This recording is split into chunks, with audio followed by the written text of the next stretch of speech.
E aí, gente, tudo bom? Beleza? Para quem não me conhece, eu sou Érico, sou professor de biologia, já tem um tempinho aí, não vou falar muito para não entregar minha idade, mas já tem um tempinho que eu trabalho com biologia, preparatório para vestibular, no vestibular seriado, sou professor de ciências também.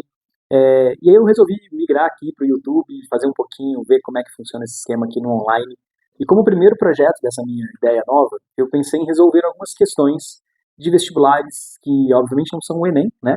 De outros vestibulares, que eu percebo que alguns dos meus alunos em colégio e em pré-vestibulares sempre procuram também. E aí a primeira ideia que me surgiu foi o vestibular da Faculdade das Ciências Médicas aqui de BH, né, de Minas Gerais, com a intenção da gente resolver essa prova que tem algumas questõezinhas que são bem diferentes das questõezinhas do Enem, algumas bem parecidas também, mas enfim, a intenção é acompanhar. Tentei fazer aqui vários videozinhos curtos com a resolução da prova inteira do segundo semestre de 2024, para não ficar um negócio muito cansativo, né? Então tentei resolver uma questãozinha por vídeo para vocês acompanharem.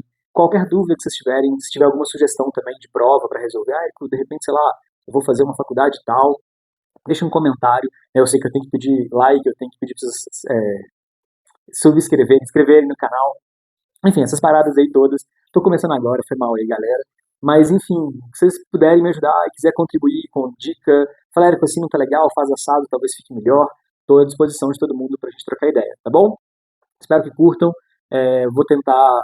Na verdade, eu não. A minha esposa vai colocar os cards aqui das questões, essas paradas todas aí, pra gente fazer uma playlist legal. Espero que vocês curtam e eu estou à disposição de todo mundo. Bora pra questão então. Questão 35 agora, uma questãozinha de citologia, bem tranquila. Importante a gente até comentar algumas coisinhas aqui sobre membrana plasmática, que é um assunto comum às ciências médicas, à FUVEST, ao Enem, né? Então, bem legal. Um casal procura um atendimento médico em uma clínica de reprodução, relatando insucesso nas tentativas para concepção natural. Após vários exames, a médica identifica que o homem apresenta uma doença genética na qual seus espermatozoides são imóveis. Então, naturalmente, né, eles não conseguiriam se deslocar. Assim, ela indica uma técnica de reprodução assistida, conhecida como ICSI. Isso, ICSI, tá certo.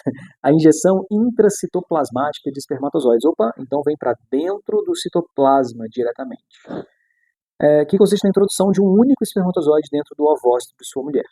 Para que essa técnica seja realizada, é necessário que uma seringa de vidro transpasse a membrana plasmática do ovócito, permitindo assim a introdução do espermatozoide no citoplasma. O sucesso dessa técnica depende de uma propriedade vital da membrana plasmática. A propriedade da membrana consiste na. Então, bora lá. Geralmente, cai questão dessa, a gente vê aqui permeabilidade seletiva, a mão até coça para já marcar, né, que é a principal aqui característica da membrana plasmática, que um monte de questão acaba abordando, mas muito cuidado. A permeabilidade seletiva, ela realmente talvez a das propriedades, a propriedade mais importante das membranas plasmáticas. Só que tem um detalhe, nessa questão aqui, a gente não está dando a opção, né, nesse caso aqui, para a membrana selecionar. Né, eu estou tendo lá a introdução de uma seringa de vidro, né, como ela colocou aqui, de uma agulha de vidro, é isso. Deixa eu ler novamente, perdi. Usar necessário a seringa de vidro, transpassam exatamente. Então eu vou introduzir isso lá. Então não vai ter como ter seletividade, correto? O que acontece? Se ela for resistente à tração, ou seja, se a membrana for resistente, ela não vai permitir que isso aconteça. É interessante que ela seja, mas essa propriedade que a gente está relacionado aqui é literalmente a capacidade dela de lidar bem com isso, ou seja, de não ser rígida demais. As membranas, elas precisam de ter essa fluidez, essa adaptação, né? Então, com certeza aqui, quase uma questãozinha aqui de português, mais uma vez, né? Uma questão onde a gente usa a interpretação de texto para poder discutir, tá? E a assimetria não se encaixa aqui, né? Definitivamente, bem tranquilo, ok? Questãozinha, jogo rápido, essa 35 aí, muito boa, garantimos nosso ponto, seguindo para frente, bora para a próxima. Essa 36, uma questãozinha clássica de segunda lei, vocês vão ver que é super de boa da gente resolver, beleza? Macetinho, hein? Vai tirando todas as informações possíveis e vai deixando num cantinho na prova, para deixar anotado aí. Vou até diminuir um pouquinho o tamanho da caneta para a gente poder fazer isso com calma. Então vamos lá. O pescador realizava o cruzamento entre suas variedades de plantas. Uma das espécies apresentava duas características variantes, cujos alelos se agregam de forma independente, ou seja, eu posso ter aí com uma combinação qualquer entre essas características. Caules curtos ou longos, então já temos duas opções, vou colocar aqui, ó. Eu posso ter um caule que ele é curto ou um caule que ele é longo, correto? Vocês vão entender que isso vai ser útil pra caramba pra gente daqui a pouco. E folhas que podem ser arredondadas ou ovadas. Vou colocar aqui também, ó. Folhas podem ser arredondadas arredondadas ou folhas podem ser ovadas. Perfeito. Vamos entender por que isso vai ser importante. Só posicionar isso aqui no lugar melhor para mim. Aí, perfeito. Ok, assim ele cruzou um indivíduo homozigoto de caule curto e folha arredondada.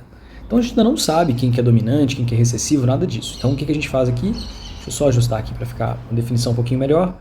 Então eu tenho aqui, ó, primeiro o homozigoto, ele falou para mim que ele era curto e arredondado. Então, curto e arredondado. Ele cruzou esse homozigoto com outro homozigoto que tinha característica, vamos pegar lá, outro homozigoto de caule longo e folha ovada. Chamou isso de geração parental. Então, caule longo e folha ovada. Para surpresa de 0 pessoas, a 100% aqui, ou seja, a F1 dele, foram de indivíduos com características de caule curto e folha arredondada. Então, com isso aqui, a gente pode afirmar algumas coisas. A gente pode dizer que quem tem o caule curto é dominante, então vou chamar isso aqui de Lzão alguma coisa. Quem tem o caule longo é Lzinho, Lzinho, ok?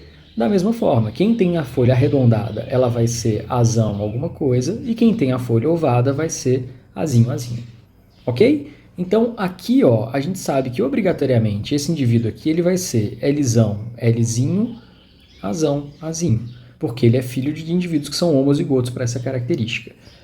Ele pede para a gente, então, aqui, ó, na geração de F1, né, ele quer cruzar 2 indivíduos aqui dessa geração de F1 e quer saber a quantidade de indivíduos de folha longa e folha arredondada, desculpa, caule longo e folha arredondada.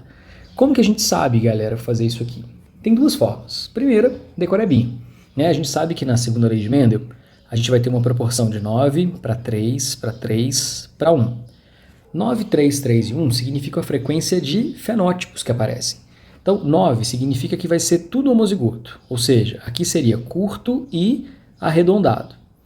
3 seria, por exemplo, curto e ovado, o outro 3 seria longo e arredondada, e o 1 é o duplo homozigoto, né? Recessivo, longo e ovado, ok? Então ele quer longo e arredondado, seria esse aqui, correto? Ou seja, seria uma proporção de 3 em 16, letra B. Beleza, isso é a forma rápida, decoramos, fizemos, pronto. O que a gente pode fazer? Fazer o cálculo, né? Sem problema nenhum, vou apagar isso aqui para a gente ver que vai chegar na mesma conclusão. Então vamos lá, indivíduo de caule longo, a gente sabe que vai ser Lzão, Lzinho, cruzando com Lzão, Lzinho. O que vai nascer disso aqui? Lzão, Lzão, primeiro com primeiro, Lzão, Lzinho, primeiro com o segundo, Lzão, Lzinho mais uma vez, aqui, né, segundo com primeiro, e para fechar, Lzinho, Lzinho, correto? O outro cruzamento vai ser o quê? O cruzamento entre Azão, Azinho com Azão, Azinho. Aquele que está todo mundo careca de saber, né? Azão, Azão, Azão, Azinho, Azão, Azinho e Azinho, Azinho. Então, olha só, todo mundo que é Azinho, Azinho é ovado, perdão, exato, e todo mundo que é Lzinho, Lzinho tem caule longo. Então, ele quer saber, caule longo aqui vai ser 1 em 4 vezes a folha, desculpa, arredondada, que são 3 em 4. Então, isso vai dar 3 sobre 16. Chegamos na mesma conclusão. Beleza? Aí esse esqueminha de 9 para 3 para 3 para 1, recomendo muito que vocês guardem. Tá? Ajuda muito, olha só, a gente ganhou um tempão aqui na resolução. Tá? Érico, pode fazer pelo quadro? Pode. Sem zero problemas, pode fazer. Mas eu acho que você gasta mais tempo ainda. Faça separado assim que eu acho que flui melhor. Combinado?